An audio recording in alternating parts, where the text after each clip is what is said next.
You're listening to the Scotiabank Market Points podcast. I'm your host, Greg White. Market Points is part of the Knowledge Capital series, a collection of audio, video, and written commentary from Scotiabank Global Banking and Markets leaders designed to provide you with timely insights and analysis. The Latin American sustainable finance market is teeming with opportunity. As various countries in the region look to fund infrastructure gaps, they're turning to the sustainable market for their critical environmental and social projects. And that's laying the groundwork for more corporations to access the market. On this episode of Market Points, Juan Fullaondo, Managing Director and Head of Debt Capital Markets for Latin America and the Caribbean, discusses the regional surge in sustainable finance. Hi, Juan. Thanks for joining us on the podcast today. Thank you for the invite, Greg.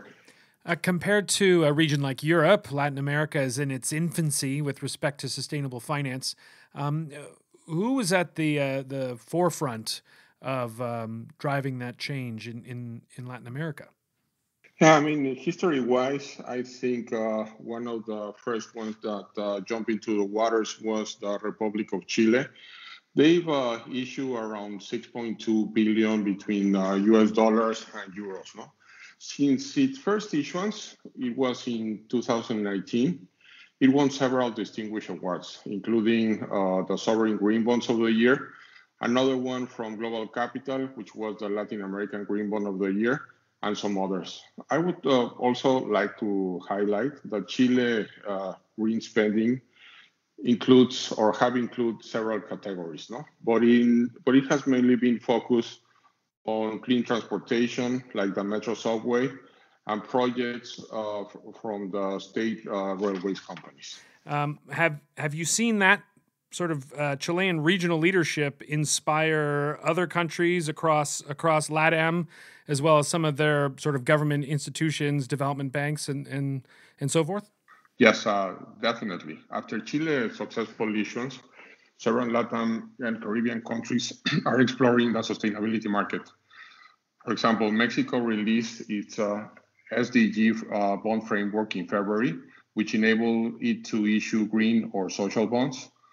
Other countries in the regions, including Colombia, Peru, Brazil, Dominican Republic, and others, are at different stages of exploring the green bond market as well. No?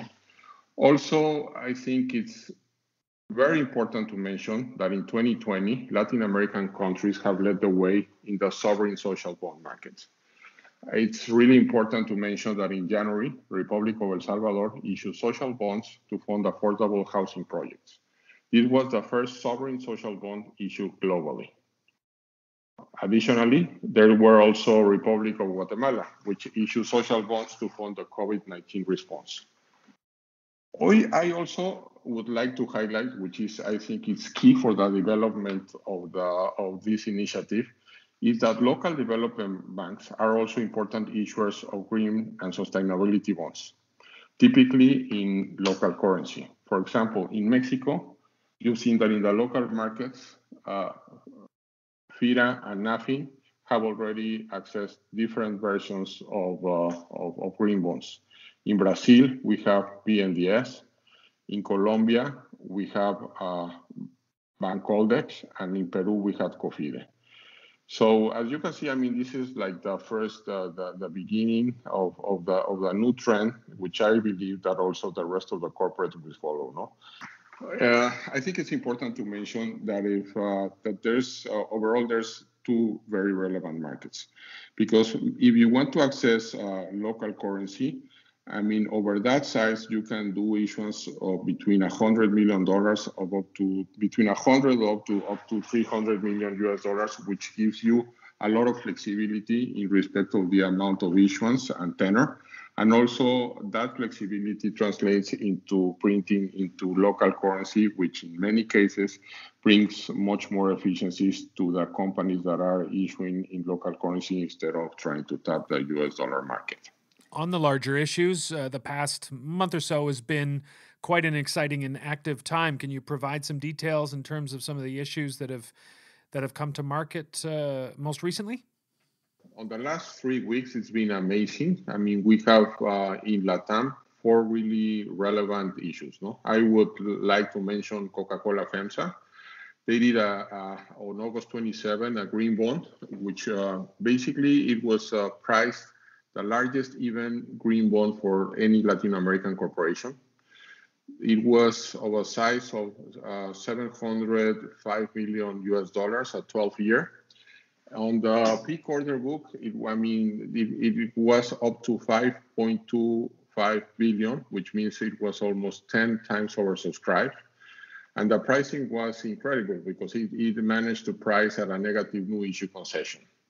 Another one which is really relevant that I would like to highlight is the United States of Mexico, UMS. On September 14, they did the inaugural SDG sustainability bond to finance programs that support the UN Sustainable Development Goals.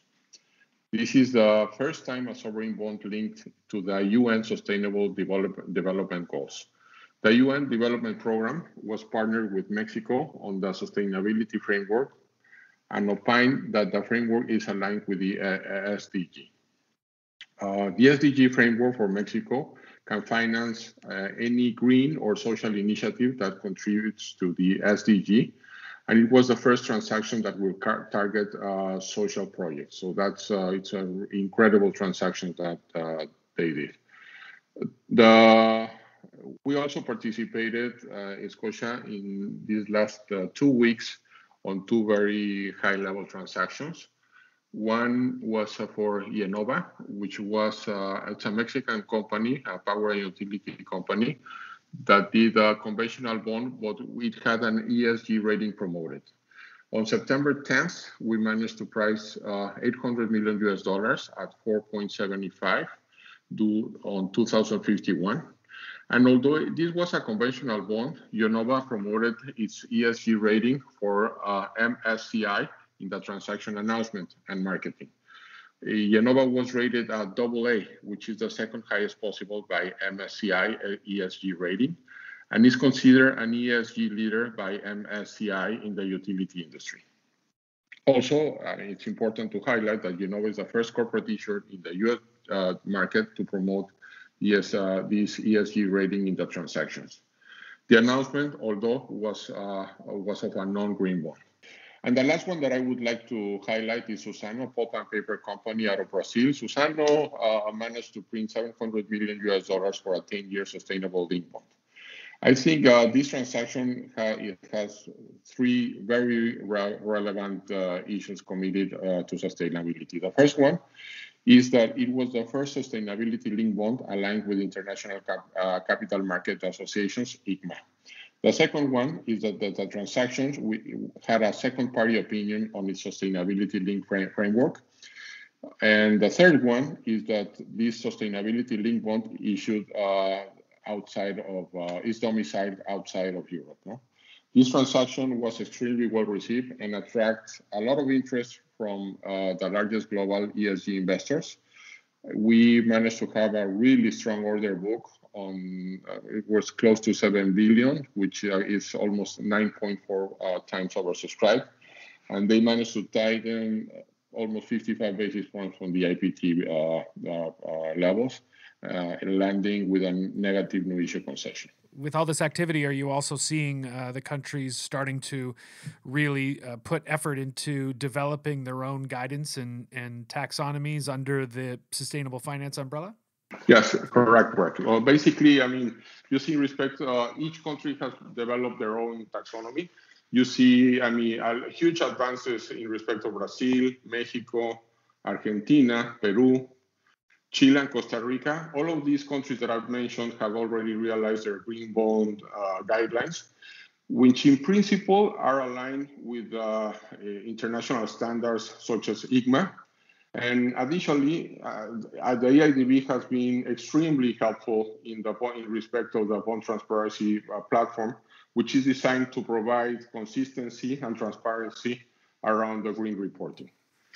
With all these new regulations, are you facing challenges when you're sitting down with clients? How are you helping navigate these new waters?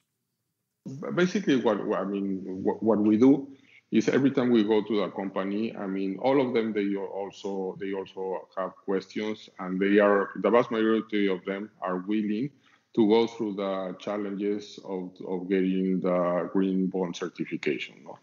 But basically, I mean, what you go is they have different constraints. One of them is, in general, it's time, because the vast majority of the time, when they decide to go, they're in almost at the same time that when they are decided to print a transaction. So I think a strong recommendation that we always give to our clients to do some of that work prior to going through the issuance. No? So in that regard, and also I think there's the misconception of many of those companies that they don't have the sufficient amount of green bond credits in order to do a relevant issue in the international market. No, so that's why we bring our experts on board, and we help them deal through it and go through the whole different type of scenarios between present, futures, if we have to ear tag or not some of the proceeds of the issuance in order to make a green transactions, and we really help them go through the rating agencies and we do like a pre-screening before we go to the rating agencies, just to with all the full recommendations before they go to the rating, just to be certain that they would be qualified on the green bonds scale. How are you seeing pricing advantages materialize for issuers across Latin America to lower their cost of debt by accessing this market? I think at the moment, all of them realize that they're most likely they don't have an initial reduction on their cost of debt. But it's been proven by a very serious study that the secondary markets improve substantially when you have this feature.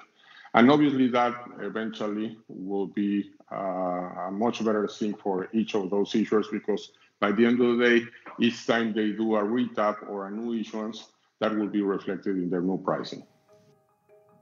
That was Juan Fullaondo, Managing Director and Head of Debt Capital Markets for Latin America and the Caribbean at Scotiabank. You can now find Scotiabank's Market Points on Apple Podcasts. Don't miss an opportunity to hear from industry thought leaders. Click subscribe. And if you've been enjoying Market Points, please be sure to rate and review us. You can also find more thought-leading content from Scotiabank on our website at gbm.scotiabank.com. And you can also follow us on Twitter at ScotiabankGBM, as well as our LinkedIn showcase page under Scotiabank Global Banking and Markets. Please refer to our legal disclosures on our website. I'm Greg White, and thanks for listening.